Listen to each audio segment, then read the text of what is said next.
Hands in the track. Unlearn it, unlimited. What? Unlearn it, unlimited.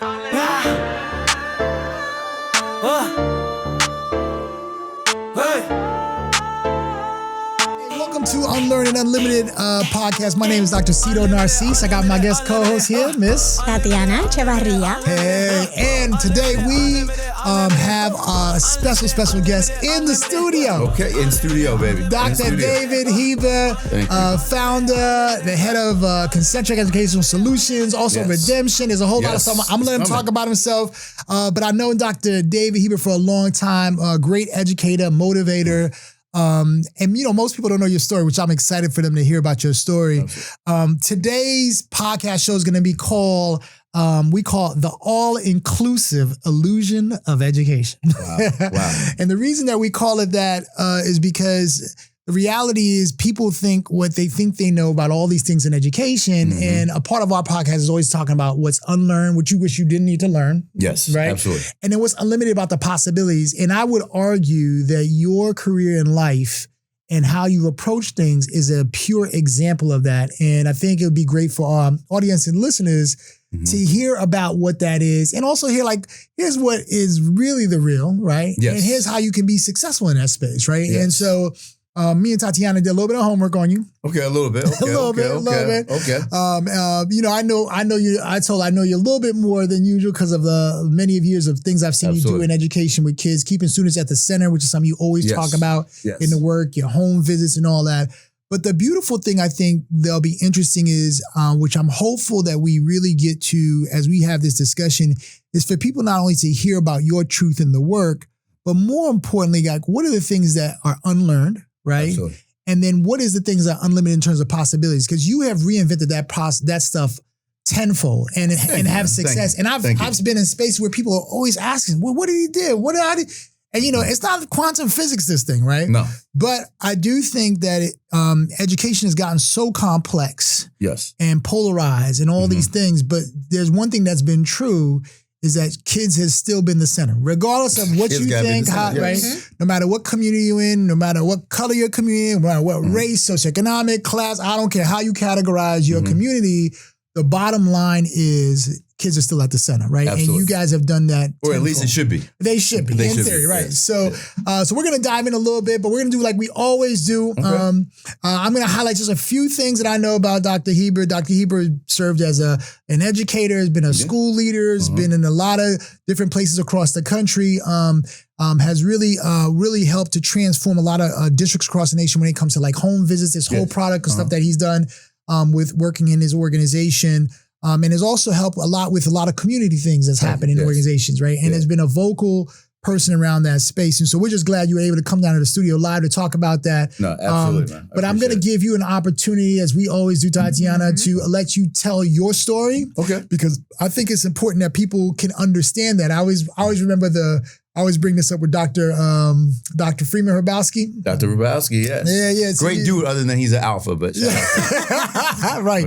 You know, everybody makes a bad choice in life, so you know it was his bad choice. But the big thing was, you need mentors and people like that you can see that look like you, that been through different things to help mentor you to be where you are today. Absolutely. In those processes. And then you build those relationships as you're continuing to do that great work. So I'm going to let you start off. Tatiana, I don't know if anything you want to share. No, I'm just excited for you to share your background and where you got and how you got to the space that you're in today. Yeah, no, I appreciate it so much. I appreciate being in studio. Love what you're doing. Love the title, right? The one of the things that caught my eye was the title of the podcast, right? And the different conversations that you were having, even from the very beginning. Like we truly have to disrupt things, right? And we think we're disrupting things, but we're really reaffirming the status quo. Yeah. And so I applaud both of you on what you're doing, and huge supporter of you. Obviously, like you said, we go back you blink and it's a couple decades, right? Like in a lot of different capacities. Give your age away now.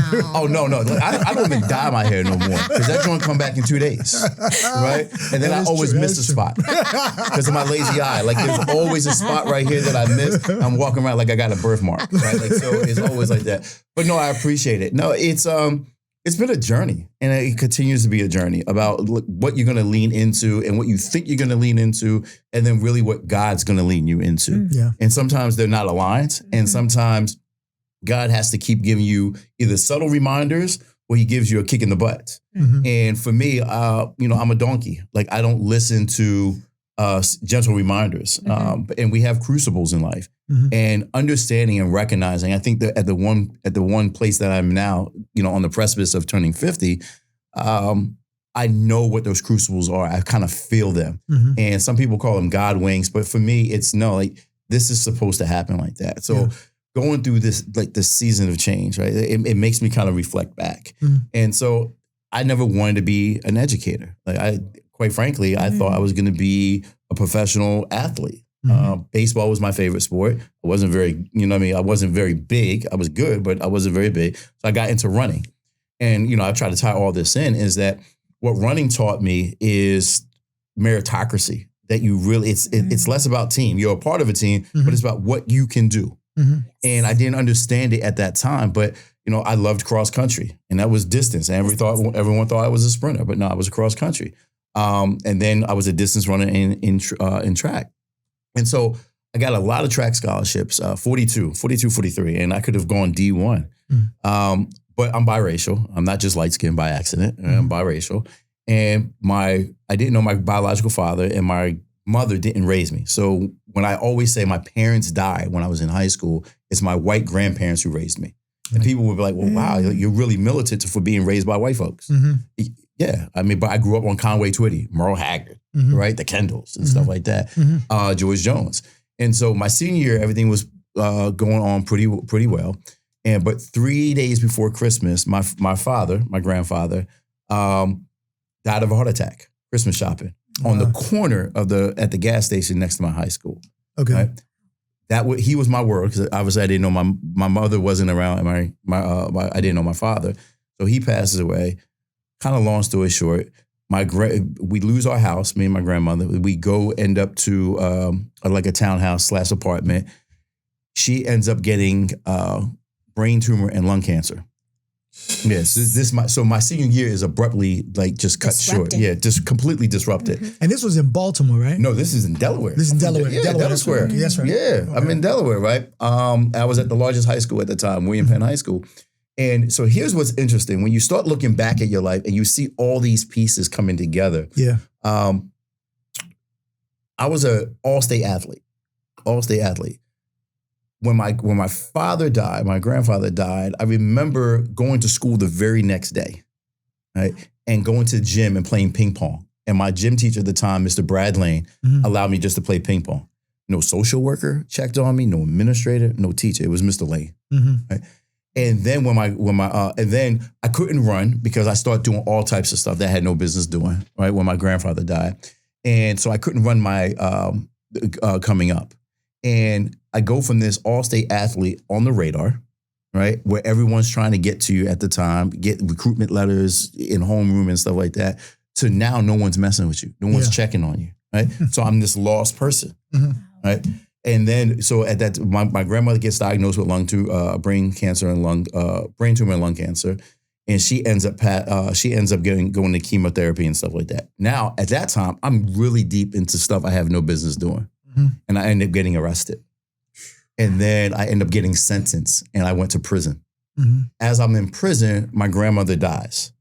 Because of my charges, no kid charges, nothing like that. It was a violent crime. They didn't let me out to go to her funeral. That's when I decided something had to change. And then from there, I end up getting my GED, high school diploma, in prison. So then all of my friends are going to college, right?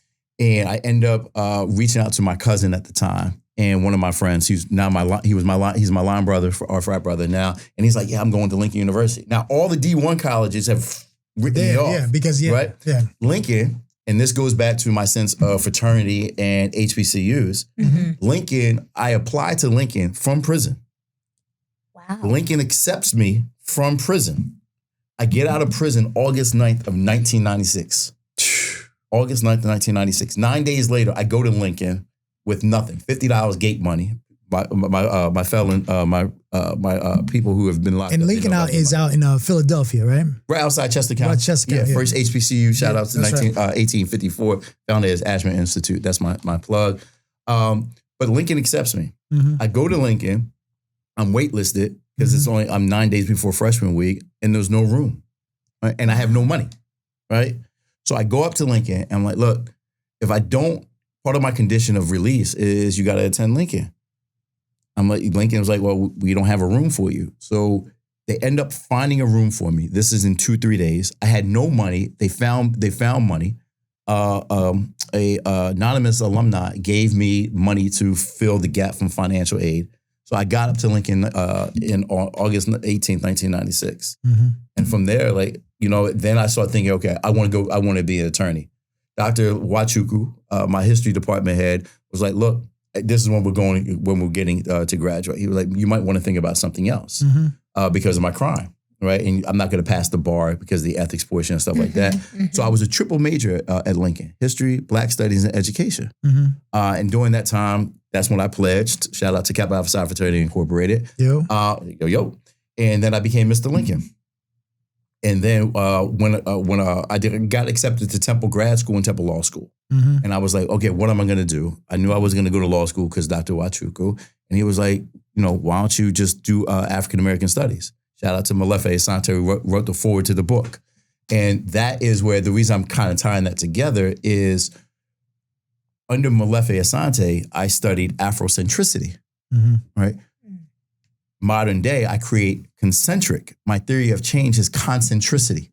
So Afrocentricity is putting Africans in the center of social phenomena.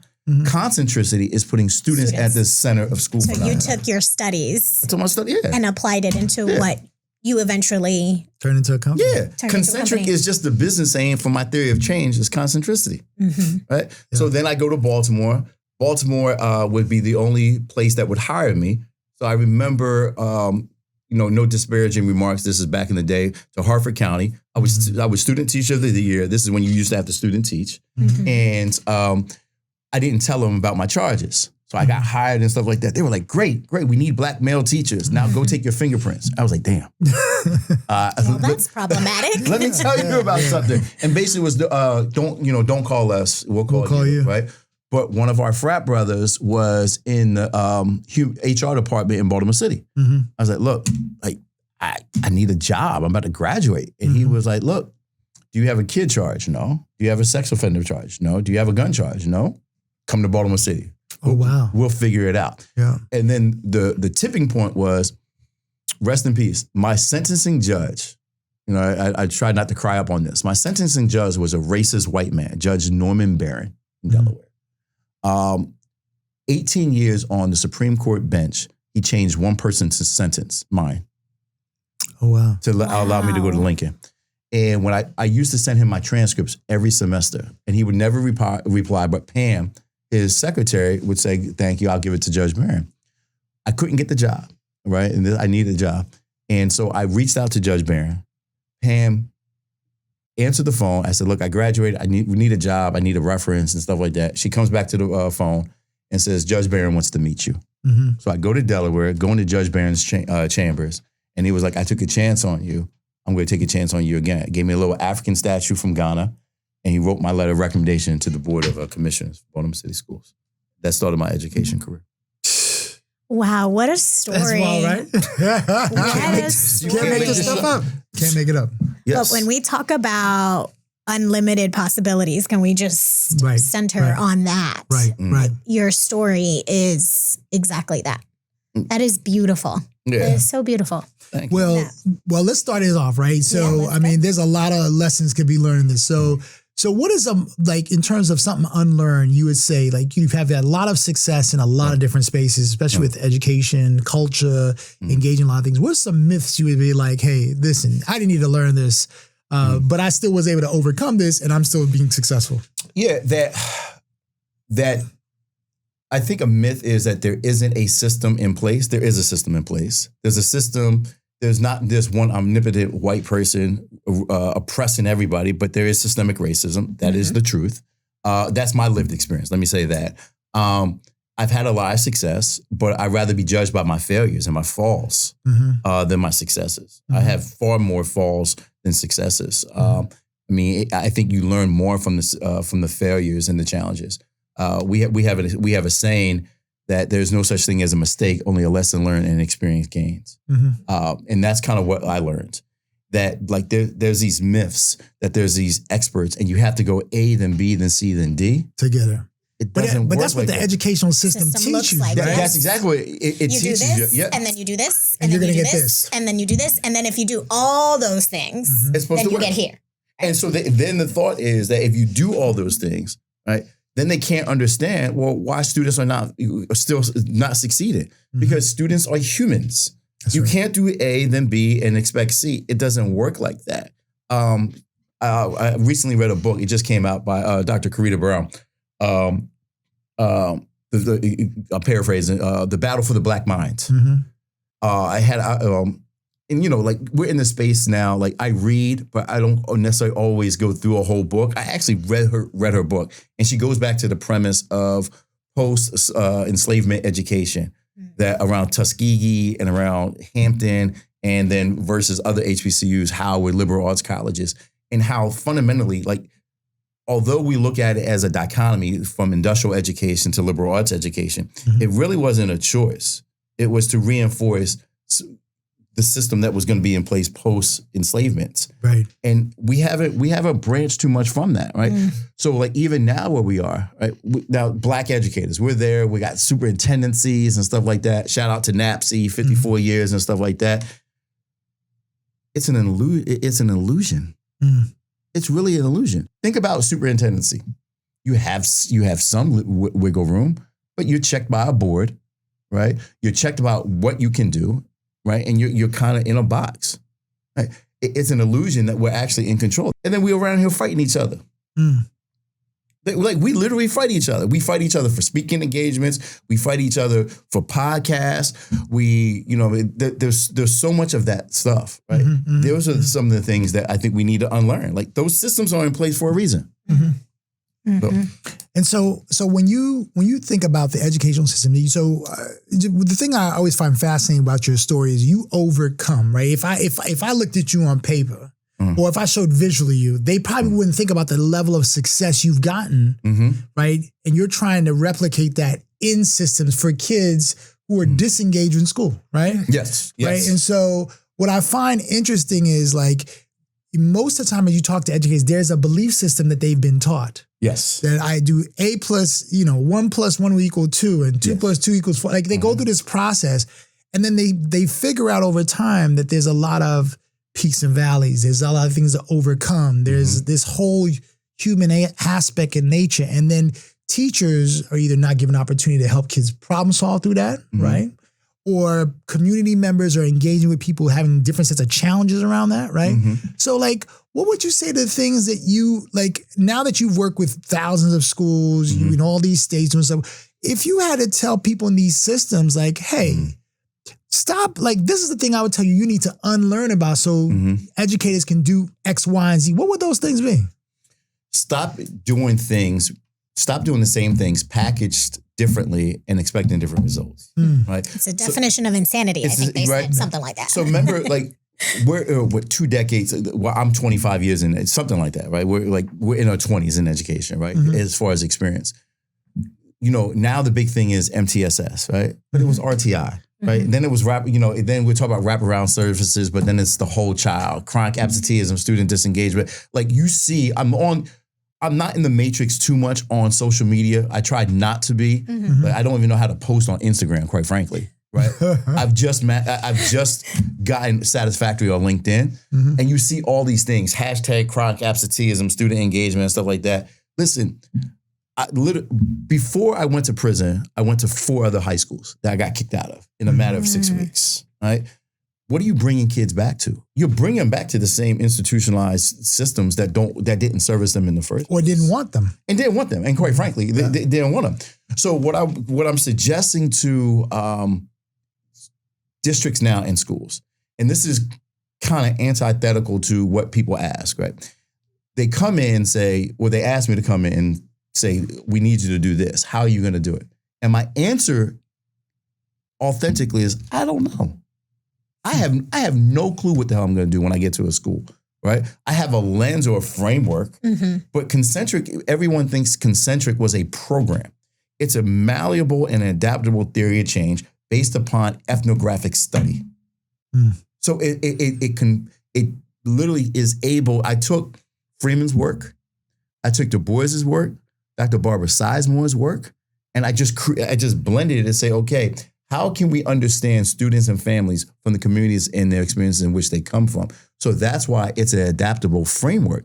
So I go into a school, and I don't know the answer. Now I can tell you, I'm probably almost 100,000 home visits in across this country. Personally, 100,000. When there was no Concentric, it was just David Heiber. So just so people know. Yeah, the context of that. For home visits, so when a student is disengaged in the school, you guys go out to that child's home, meet with whatever parent they got or whoever's responsible for them, and say, I got to get you back in the school. Yeah, so when I started Concentric, it was like professional development technical assistance, right?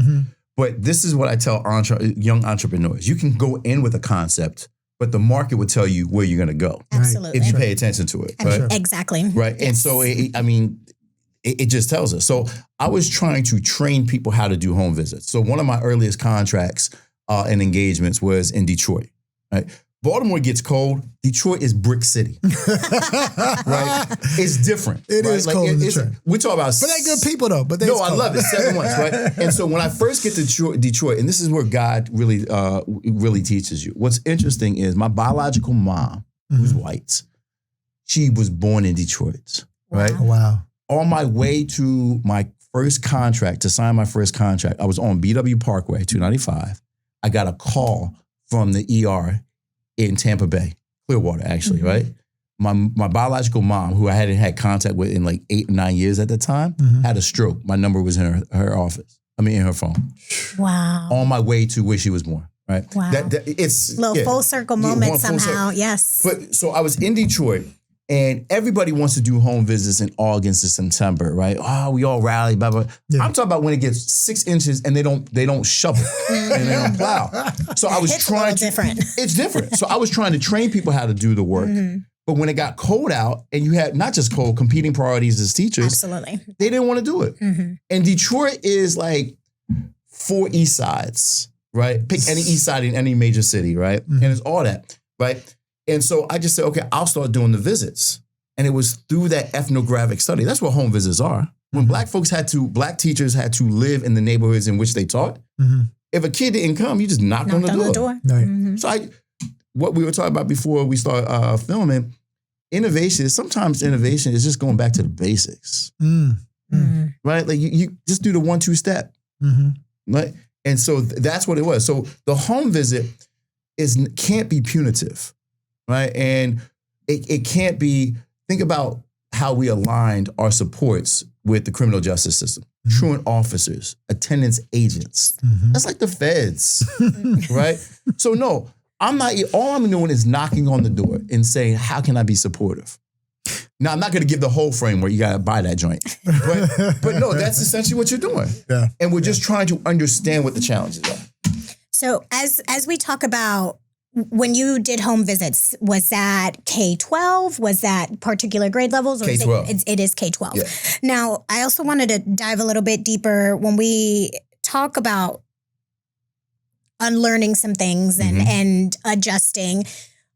A lot of families still to this day, we talk a lot about traditional pathways, right? Yes. Go to school, get your degree, and potentially there's a job on the other side of that, which debatable these days, right?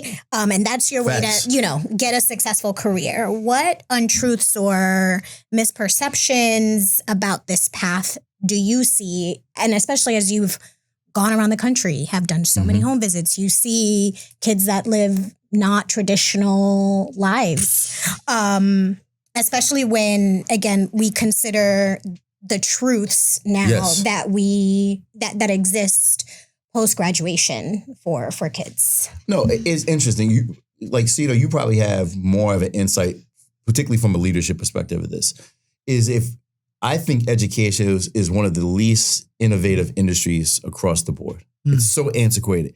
Then what happens is we get a one-in-a-lifetime pandemic to become innovative, and then we're slowly regressing back to lack of innovation. And I'm not talking about innovation being, misconstrued with using AI and stuff like that, right? I'm not speaking about that, but I'm speaking in terms of antiquated systems to go back. What are we setting them up for a pathway? And here's what's interesting is I have a range of children that we can talk about, that we can talk about this joint, and I'm teaching and fathering in so many different generations in one day, right? And so my 25-year-old, shout out to Jasim, gave me an article that said the 25 is the new 21 because he went to college during the pandemic. Yeah. Right. Yeah. So he didn't experience the same thing. He had different experiences. Exactly. Because so I'm on him like, what? You're at 25. I was an administrator. Like, what the hell are you doing? Right. He was like, Dad, it's a little bit different now. Right.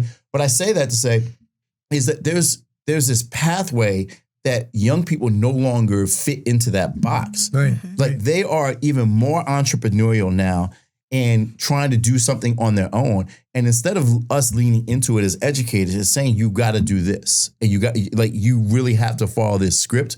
When there is no script anymore. Yeah. Right? Yeah. So you're thinking about like education now. So what, you come out with $250,000 in loans after undergrad? So going to careers and all that, it sounds like that is the direction, right? Like if you can figure out the skill sets and stuff you need, go into that. But in one of our shows, we talked about the difference between like some people talk about, they got to go to school to get a job for a career, and then the other ones talk about, well, you got to go to school to try to learn, to think about how to be a better thinker, so you can figure out how to do certain things. Those seem to be always the two positions where people lie on and stuff. Where do you lie on that, seeing where kids that are disenfranchised or coming from different places, where do you see, what do you think they think about? Do you think they think about the thinking, or they think about, hey, I got to get out here and make some money? Yeah. So I think Freeman, I'm going to steal something from Freeman. He says the genius of the and versus the tyranny of the or. The genius of the and versus the tyranny of the or. That both can be true. Yeah. Right? So for example, Jasim works for me, right? And he's learning at the same time, but I've pushed him specifically to create his own LLC. And part of his day has got to be working on himself, what he wants to do in an entrepreneurial space. And it's incentive based, right? So when you're asking these kids, what do you really want to do? They might not be able to give you an explicit answer, right? And very detail oriented. But you got to be able to understand what they're saying, what they're experiencing, the immediacy of the need. Like the things that I've seen in home visits. And a lot of people will say, well, don't highlight just the negativity. I'm talking about the things that I've experienced during home visits. The largest crap game I've ever seen in my life in DC.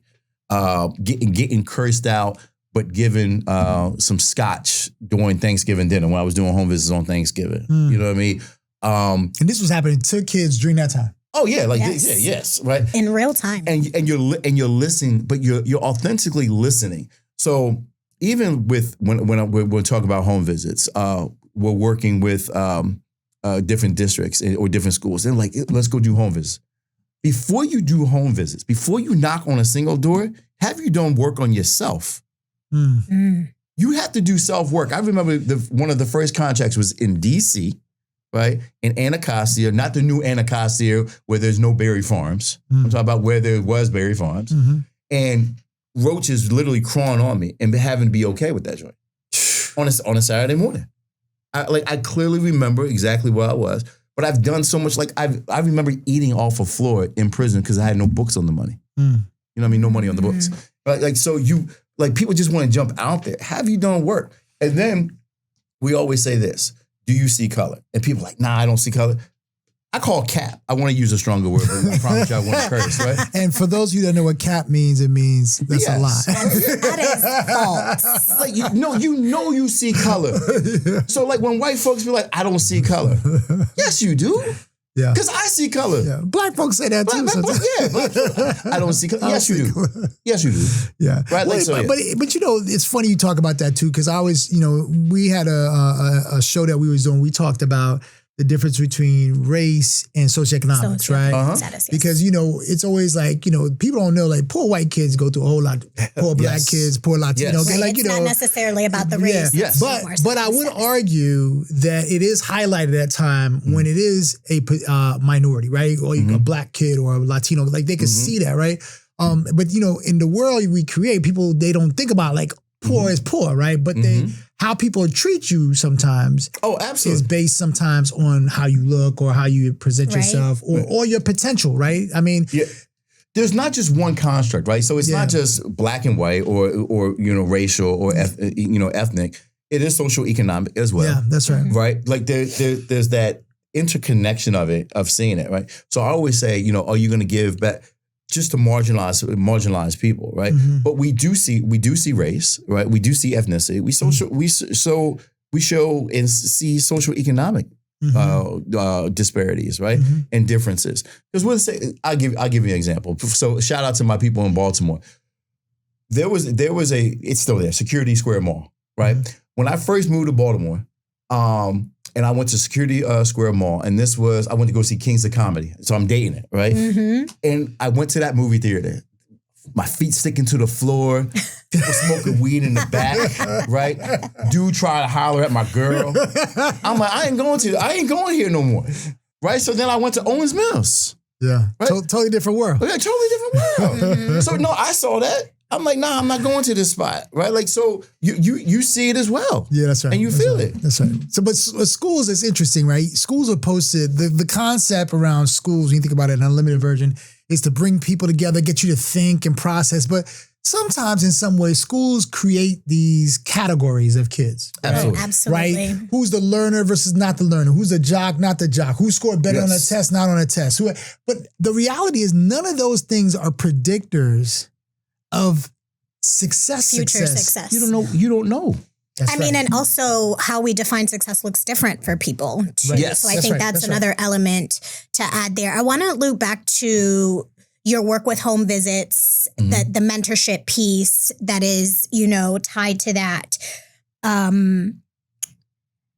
Looking ahead, like what role does mentoring and real-time support, like those offered by Concentric, play in breaking down the illusions of, again, like what support looks like for kids? Because sometimes we do put them in a box. Absolutely. Absolutely. Well, if only they showed up to school, they'll be a great worker one day. And, how have you seen that mentorship and the work that you're doing with Concentric really become innovative in how we contextualize like what success is? And no, I think great question. So back to the point about innovation. To me, innovation was just really keeping it simple. Like people say, and we talked about this before the show, like I didn't have this grand idea with Concentric. It was a theory of change. I didn't have I wrote a business plan. I didn't know anything about P&L, gross profit margin, COGS, OpEx, whatever the case may be. It was just doing the work, right? So this is what I thought. Fundamentally, students got to be at the center, concentricity, right? Students have got to be engaged. I'm not even talking about being in school. They got to be engaged. So what we have found, and now everybody, because people are just jumping on, right before after the pandemic, it was high dosage tutoring, right? Oh, yeah, that's right. Oh, that's still huge right now. It's huge. Still now huge. it's client absenteeism, like hell, what's that? Panorama. Yeah, That's right. Now they want to jump on it. Ain't near people on in that organization had knocked on a door in the hood. Right, but now they're crying. Now they're experts in crying absenteeism and stuff like that. Right, let me not digress. Right, or like people at the Wallace Foundation. Y'all keep giving the same money to the same organizations that have never been in the hood and never will be in the hood. Like right. But my thought was, by doing home visits, you're understanding what the students and the families need from their perspective, not from what you think, and not just from a survey or a questionnaire from a sample group. That is not a true representation, because the people who fill out surveys and are part of the sample groups are those who usually participate anyway. Yeah, they're usually engaged. Exactly. So those are not the people you want to speak to. Or the most educated. So you knock on the door, right? And I don't know until they give feedback. Then the thought was, what are you bringing them back to? Right. This is where the mentoring goes in, right? So good people borrow, great people steal. So we have the Guide Right program. It's a mentoring program for Kappa Alpha Psi. The Alphas got something, the Qs have something, the Deltas, the Sigmas, the Zeta, shout out to the Rose. You know what I mean? Like they all, AKAs, don't want to leave them out. I know it's a divine 9, but iotas, I'm sorry, I'm just not sure. Got to figure that out. But I throw you in there gratuitously. But the thought is who are you bringing them back to, or what are you bringing them back to? So then what we did is I was intentional, is I hired people, staff members from the Divine 9, right, who came from the communities, who had a lived experience, but who had college degrees. And I took all these mentoring programs. I'm not talking about the curriculum. I'm not talking about Castle. I'm not being disparaging, but like, can you connect with that kid? Right. Not theoretically, the relationships, right? Mm-hmm. Can you connect? Can you get cursed the F out and be like, I know you had a bad morning, or I don't know what you went through last night. It's not personal. Yeah. Mm-hmm. Then we put them in the buildings, right? 5 days a week, 7 days a week for the home visits, right? So then we come out of the pandemic, and they're like, well, your people, meaning our staff, have great relationships.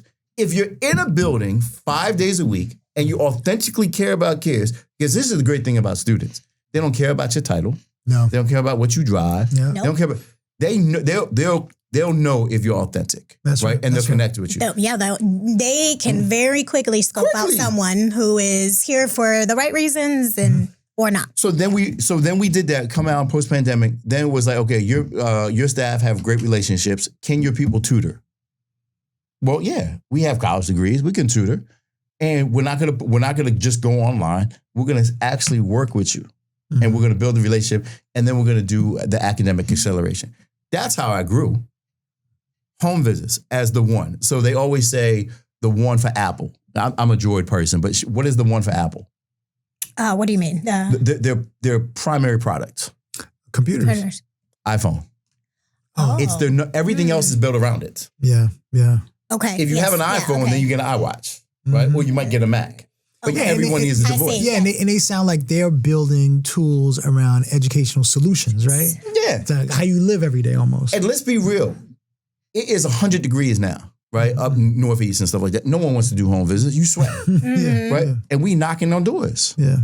Right? 7 days a week, 362 days a year, because we had to take away Christmas, Thanksgiving, and now Easter, because we got jammed up one time. Right? So that's how we grew. Those are the 3 services. And that's Concentric. So let's pivot a little bit, right? Okay. So let's pivot to redemption, right? So I think of redemption as like the resurrection. Yes. Right? It's like a phoenix from the ashes. Right. Yes. So you have this space that you're going into now, that you're also building more opportunities in this space. Tell us a little about what this redemption is. Yeah. So Concentric is the theory of change, right? So this is what's interesting. And, people put all types of terminologies on it and stuff like that, like whether it's the founder syndrome or whatever the case may be. This is what I have to realize. I have to lean into the process that God is not done with me yet. And that left up to my own devices, I'm always going to keep falling down and understanding why that may be happening and learn from those lessons, right? So Concentric is what I believe, my theory of change, right? Redemption is how I want to live my life, right? Going forward. I'm on the precipice, like I said, of being 50. I've done so many messed up things. I've done great things, but I've done more messed up. I've caused so much hurt in my personal life. I was a terrible husband. Let's call it what it is. I was an adulterer, right? I was a terrible absentee father, right? I was busy raising Concentric and not my children, right? My priorities were misconstrued, right? I thought it was about, you can give back like Robin Hood, but you want to drive a Benz and stuff like that. I don't give a damn about any of that anymore, right? Like I drive a Tahoe, a 2012 Tahoe. Because I'm literally stripping myself. And now people are going to say, well, damn, you walk around with a Gucci shirt on, right? Make it make sense. Yeah, right? Yeah, make it make sense. I had it. I'm not going to buy it anymore, right? And as soon as I dry clean, it's going to shrink. And who knows if you'll wear it again. Yeah, I'm going to have to give it to Jacine. But now it's like, I want to lean into what I think God is calling me to do, right? And so it is to redeem. It is the story of redemption, of coming from nothing, right? Going back to that. What's interesting is that we talk about, like, through the pandemic, I maintained Concentric, right? We went from like 20, 25 employees before the pandemic to 2 employees in the pandemic. So what did the pandemic teach me? I went back out and did home visits. I was like 40, when was pandemic, 2020? 21? Yeah. 2021. I went down to, I was doing 900 in-person home visits a month as the CEO founder, right? It was only two employees. Me and Michael Gary, my Neo, who I probably still hazing and stuff like that, or pledging, because Kappa Alpha Psi doesn't believe in hazing. But it taught me why we should be doing this work. So then coming out of the pandemic, we got into all these other things and people see the growth. So then we get venture capital money. So we do know that only 1% to 2% of VC money goes to Black companies. And you got the highest in the entire state of Maryland. It was historical, right? Historical, yeah, right? Yeah. And shout out to my VC for backing me and stuff like that. But then what happens is when you take the money, the investors' money, even if it's well-intentioned money, like let's keep it honest. Yeah, let's talk about that. It's well-intentioned, but it's not David Heiber's company no more. It's investors' money. And guess what it's about? It's about social impact on the surface, but let's be real. It's about return on the investment. So when you used to have a 70% margin, that ain't good enough anymore. Now you need an 80, 85% margin. When you used to just give back, I'm talking about when we got the VC money, I pledged over $2 million over 10 years to Black organizations. $2 million. And that was in education as well, right? NAPSI, TAPSI, DAPSI, all the DC APSIs. Name all the APSIs, right? You know what I mean? You were in there. Yes, right? I'm just giving away investors' money because to me, it wasn't my money, right? It was, how do you make millions of dollars, right, as an organization, and there's poor Black, brown, and white children, right? But now, in fairness, that doesn't work well with investors. Absolutely not. So I gotta go. I gotta go to what I believe is calling me, right? And that is redemption. And people are like, what is redemption? I don't know. I'll find out when God tells me. I know what it's not, right? It has to be so organic and authentic that I'm not worried about P&Ls. I'm not worrying about margins. I'm not worrying about, you know what I mean, all these people, like you said, the success comes if you're dedicated to the work. The money comes if you're dedicated. But guess what? If you're not, the money goes anyway, and the success is fleeting regardless. Right. And that's what I've learned in the past 2 years. So the all-inclusive, the title of our show is the all-inclusive illusion in education, right? What would you say that is? I mean, because right now people believe in these steps and processes that are sold, and we watch in schools kids who work hard to be resilient in this space, right? And then they find out a whole lot of different things. And so that's why you hear people like yourself and others starting to tell folks, no, get these kids the skills they need, get them get jobs, do their thing. Because the question is the system preparing kids to really get those, or is it an illusion what's going on around how schooling is? Hell no, right? They're not. It's not preparing. Nope. We are still preparing students for the most part. I don't want to speak in absolutes, right? For the most part, in urban education, to be a subservient class, right? It's no different than post-enslavement. Even when they went to liberal arts schools, or even when they went to industrial arts, Hampton, the Tuskegees, and stuff like that. So I want to make sure we clearly hear what you're saying. So you're saying the system's creating it. Let's use the urban education space. Yes. To create kids to work for people, not for them to actually work for themselves their own companies. No. Yeah. Yes. You need like an after dark one of this. Where you just because here's the fact of the matter is, no. Here is why. To have rich, you must have what? Poor. That's right. To have a rich or wealthy, you need someone. You need the opposite. You need the opposite of that. That's right. Right? So I'm not talking about socialism, but it's not a clear meritocracy. I mean, it's like literally, it's not. Here's what's interesting. This is when I was still CEO, right? So, drop the bomb now. I'll be founder and chairman of my board come July 1 of Concentric, but I'm not being the CEO no more, right? It needs a different voice and stuff like that, right? But I'm with my investors and I'm with my leadership team. This is last September. And I'm like, look, what we need to do is we need to gave them like some steps. This is what I thought, right? And they were like, well, no, well, that doesn't make money. I'm like, well, aren't we have to do something for kids? And they're like, oh. Where's the concentric part in here? Yeah, right. Like, so no, like, so that's what it was. So it's like, okay, what the system is going to do is inherently going to continue to create a subservient class, right? And let's be even real honest, right? As hosts, you can't say this, right? So I'm not asking you to agree, right? The more superintendents I speak to, particularly former superintendents, right? What they say, candidly, now that they're out of the position, is you can't win. No matter how good you do in urban districts, at least 40% of the students aren't going to make it. 40% aren't going to make it. And just because you have a diploma doesn't mean you're going to make it. And are they speaking on that or making that statement based on the constructs of the current system? Absolutely. I did some work in continuous improvement science and things of that nature. And one of my favorite phrases is that, quotes I should say, is that the system is created to get the results that the system wants. That's it. The system's not failing. Right. And it's not failing some people, right? We know that it's failing others, but it is generated and constructed the way that it's for the results it wants. To your point about social economics, here's what's interesting to see though, like Tatiana, is that when I got the investment and the phone calls that I got, like when I was in Forbes, right? It was the Curious Journey or something of David Heiber and stuff like that. There are rooms that I didn't even know existed, right? Pause, no Diddy, right? But there's financial rooms. I wasn't getting I never got those. I can't tell you how many phone calls I got about, oh my God, can you sponsor? Can you sponsor? Yeah. Where the hell were you when I was grinding? Yeah. Before that money came through. Before I got the money. Now you want me to sponsor.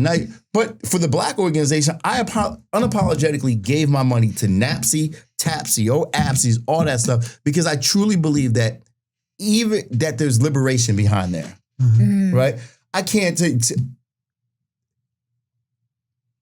I was speaking this past weekend, right? And I said, when we could not get into rooms, that is why NAPSI was created. NAPSI was created 54 years ago in Chicago because Black superintendents could not get into certain rooms and organizations, right? Then the other organizations found out, oh, there's a market here. So guess what became available? And I'm not, I can talk my thing, right? That is why you have the Chiefs for Change. That's why you have the AASAs now, right? Black folks will still support the NAPSIs, but we want to be recognized by AASA. We want to be recognized by Chiefs for Change. We want to be recognized by being a part of Broad. Do you think 50 years ago they were messing with us? No. But we want to be highlighted by those organizations. Let's keep it real. So, I find it interesting, right? When I hear you talk, so I was talking to a colleague of mine who's in the education, still in the education space. And he said something that was a little disturbing to me, but when I thought about it, he was like, sometimes he says some of us, like education has beaten down people so much that people are really caught up in this recognition. Yes. Right? They want to take a picture of themselves and say, I've achieved this and here's the scores. You watch this, right? We know there's a lot of politics behind this too, right? Because there's all this a lot of politics, political craziness that goes on, right? But he was like, if you tear all that away and you really look at how much they actually supported some teacher to actually help a kid in the classroom, or they made a decision pushing back on whether it was whoever was governing them, right? To say, I hear you, but this is actually what's going to help. Now, we all both know if you push too far, you're going to get fired. You're going to get fired, right? That was just a fact. That is and so facts. This leader says to me, like, there was two types of leaders I saw. One leader was, hey, I'm going to do what I think is right, and we'll see what happens, and I'll manage that. Ask for forgiveness later. I'll forgiveness later. Another leader said, I'm just trying to keep my job. To be honest with you, I was kind of scared when I heard that other response. Because so you mean to tell me that this don't support the teacher, this don't support whatever, absolutely. And you're going to just, but that's their reality. And you're talking to somebody who comes from the struggle. Because listen, whether people like to hear now, not everybody comes with a silver spoon in their mouth when they get there, right? So when they finally get to these levels and they say they want to actually make the change, make a shift, they figure out there's all these conditions and barriers, and you're trying to renegotiate. Yes. Or negotiate different political entities, right? So you talk about what people don't see.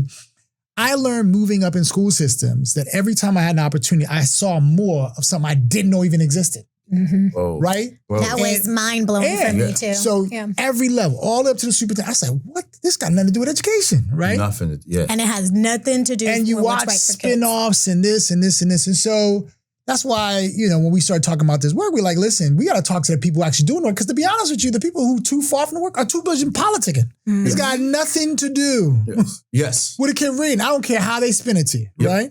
And it becomes very offensive by saying this, right? But I tell folks, in my opinion, there are very few leaders out there that are willing to do and put kids first. And sacrifice. Because you're going to get cut. You're going to get cut down. And there are some leaders, I won't get into name dropping and all that because I don't want anybody to feel like, well, he didn't say my name. Yeah. There are some leaders out there who are doing it and they're skillful at the political piece, right? Yes. Mm-hmm. But that is very far from between. Yeah. And then everybody else, I call them self-promoters. Well, and I think, and here's another harsh reality too, is that then unfortunately where we are now in education, you reach that point where you're just like, I'm going to continue to try and advocate and put kids first. Mm-hmm. I'm not being heard. Now I'm just leaving.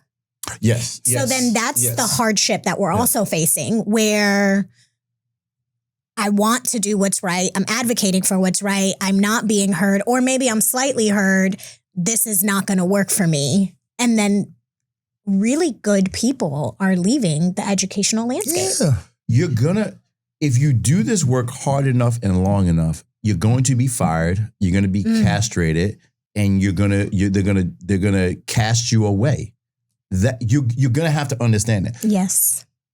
And I've seen it to superintendents. I've seen it to people who talk the truth. The system's getting the results. You buck back the system. They're gonna try to unplug you like you're in the Matrix, right?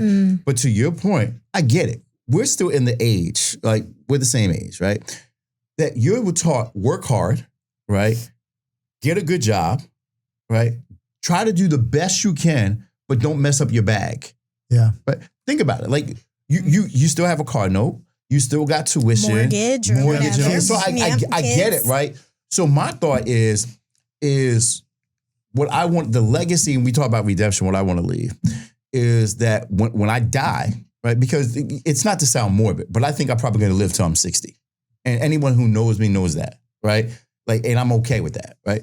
But I'm going to go so damn hard at this that when I die at 60, there ain't going to be nothing left. And people are going to be talking ish at my funeral. And I hope so, right? Because the people that we're talking about, right, about they're just trying to keep their job, those are the ones, they're going to be in a text message talking about this podcast because they know we're talking about them. If they get offended, we're talking about you. Right, so let's call truth to light. We like I've seen so much stuff. You've seen more than I have in the positions you've been. It's crazy. So don't get offended.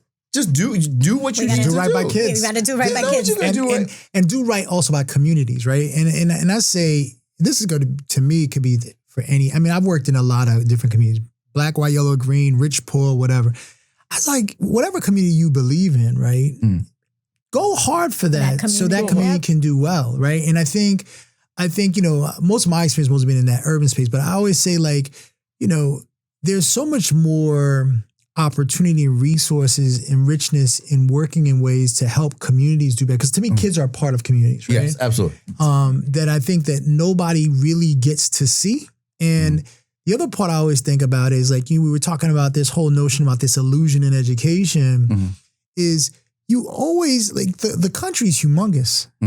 And people think about this small slice. And it wasn't until I started going to different places and meeting with different leaders. I mean, I saw this great stuff that's happened with 9th grade work. Shout out to Colin Andrews and the Center for High School Success team. Like there's people out there doing outstanding work like yourself with home visits, like that are really trying to make a difference in communities to try to do things. I mean, there's even now athletes, right, that are investing. I told somebody the other day, I was sitting with some folks out there who's doing some great work around AI and stuff like that. They got now athletes are, putting more money into education, which I'm excited about versus, them buying their $100,000 Lamborghinis, right? So, 300,000 Lambos. But now they're in this space of like, wait a minute, I got to give back to my community in a particular way to help do that. Whatever your community is, right? Correct. And so I think like these type of investments, to me, the return on investment is going to be what's the economic success of the kids. Correct. Not just getting a degree, right? Yes. And I think like economic success makes way more of a difference because then those kids can give back to more kids and give more back. Now they're going to pour back into their communities, hopefully at some point in time. Like to me, that's what it is. But it ain't just athletes. They could be CEOs, they could be engineers, they got their own companies, they could have whatever, right? So like I think that's the space they gotta be in. But think about this. I know we're coming up on it, man. But think about how long we've been in education, right?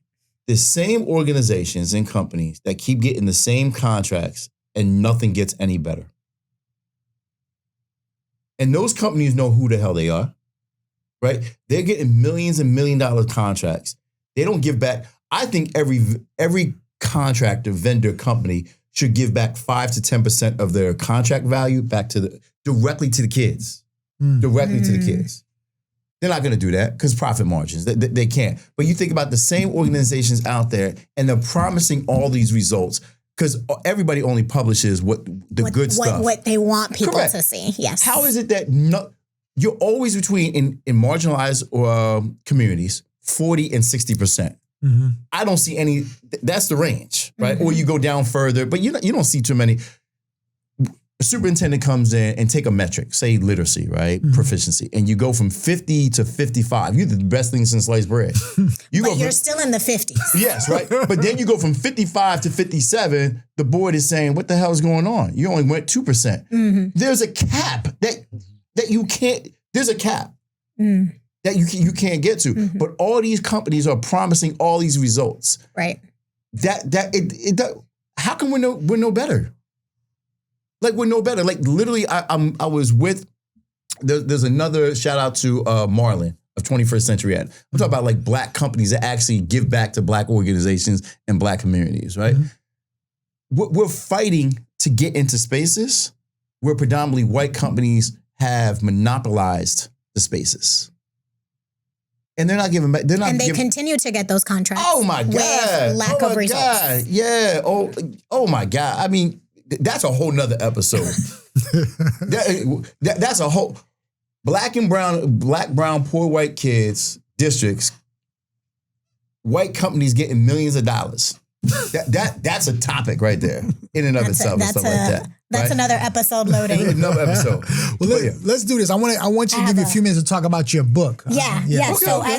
before we talk about your book, I do have, as we wrap up, you talk about you are kind of pivoting from Concentric and then we're going into the space of redemption and what it looks like to you is still to be seen. Yeah. What's one key takeaway or action step you hope our audience that is listening, and I can't wait to go back and listen to this because this has been sitting here is one thing because I'm trying to take it all in. But yeah, what is one thing you want people to take away, unlearn, one key possibility, and really focusing on that redemption piece? Absolutely. Great whether that's in education, whether that's personally, professionally, any of those things. There are no experts, so stop pretending that you are an expert. Michelle Obama, I think, said that one time in one of her. Was it her or Barack? They were like, all these people they're no experts. You find out they got there by luck. They're trying to give you all this advice. Happenstance, right? Yeah. And you just grind around. There's a saying in AA, right? That if you hang around a barbershop long enough, you'll get a haircut, right? And it's just talking about like you just got to keep grinding, right? So 3 points, salient points. There are no experts. The grind is real, and most people give. Very few people sacrifice. Giving is easy. Sacrificing is hard. And will you sacrifice for the truth? whether it's the truth of your of students and communities or your personal truth, right? And so we were talking about like off air, like what redemption will be going into my 50th. I'm going to lean into who I am. That doesn't mean no self-improvement and I'm just going to be hanging off wires and stuff like that. But there's a lot of misconceptions, I think, about David, right? And I've given a lot of people fodder about what those misconceptions are. But they never have seen the hard work, the sleepless nights. Or 900 home visits when you went down to 2 employees. I did 900 home visits, right? So, and I had to be humbled. So in this phase going into it, I'm humbled again, right? Like I purposely, people were like, well, you're flamboyant as far as the suits or the cars or the dress. Gave it all away. Like what? I've had it. I don't miss it. I don't miss it, right? And then I would say this, right? In redemption, I'm going to say this on Saturday. My thing is that don't talk about me. Pray for me. Snaps to that. Just because hell, like all I'm doing is saying is, look, something is, do I care about kids? Absolutely. Will I give my all for kids? Absolutely. Do I struggle with being a good father? Absolutely. Being a good partner? Absolutely. Do I struggle with alcohol? Absolutely. Am I struggling with trauma? Like absolutely. Like I lost my parents 32 years ago and I haven't gotten over it. Yeah. And I gotta heal. Mm-hmm. So just pray for me. Don't talk about me. Even though you will. Even though you will. Yes. Well, tell us about the book. I know you got this book coming out. Yeah, man. Yeah. So here's the thought. The book was always, I could never get the book over that proverbial hump, right? So then they talk about God, right? Or we speak about God. Then I run into Ivory Tolson. I think Ivory is the modern day Du Bois. It just happens that they're both alphas. For people who don't know, Dr. Ivory Tolson, professor at Howard University, yes. Exceptional scholar, done a lot of great work. And the name of your guys' book is what? One Door at a Time. One Door at a Time. Everything's one door at a time. So it's easy brand. I don't want to forget it, right? Like so that's why all my passcodes are the same. Yeah. Right? Don't try to hack my stuff. Right? You may need to change that. I can't. No, One Door at a Time, how putting students at the center of education works. So I have 2 co-authors, me, Michael Gary, who I've known since he was 18 in 2001, our frat brother, my chapter brother, exceptional scholar is about the work. So it's really think about 3 phases.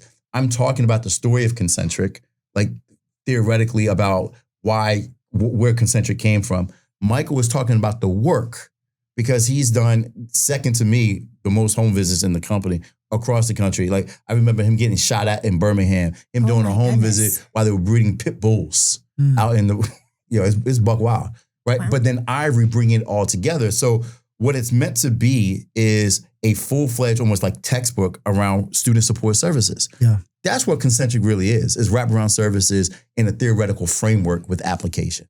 Okay. I got to remember that because I won't remember it again. We just need to watch that. Yeah, I got watch to it back. Right? Watch it back. So that's what the book is about. So the book is dropping tomorrow. Make sure you get it. It's a little cost prohibitive, right? People are going to say that. But if you're going to spend $50, if you spend $50 on a good scotch, you can buy my book, right? And so it's being published by Brill. Shout out to Ivory, but he was able to get it over. But what this allows it to do, this is like this is my contribution to saying thank you to Concentric. So I did a thing called, Goodbye to Baltimore, basically, right? And it was like my ode to what Kobe did with, it was called Dear Baltimore. It was what Kobe did to Dear Basketball. Like it was time for him to walk away.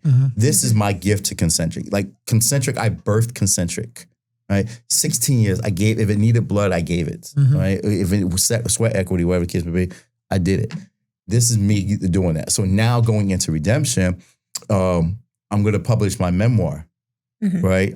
It might get me in trouble before I die, but it's cool. But it's called From Prisoner to Principal. Only God can judge me, and it's just it's my way of healing. Where can people purchase your book? Like, is it everywhere? Oh yeah, no. So what? Amazon, Brill, Barnes and Noble, out of the trunks of cars. Let's bring that back. Y'all remember when they sold CDs out of cars? You're pushing CDs now. It's available online now. I'll have hard copies in a couple weeks, but it comes out tomorrow. But no, I'm really excited. I always thought, I wanted it to come out, but shout out again to Ivory and Michael for actually able to getting it pushed out. I mean, it was congratulations. Yeah, like I legit, I'm gonna shed a tear because like I'm giving, like that's yes. Well, Dr. Heiber, we appreciate everything.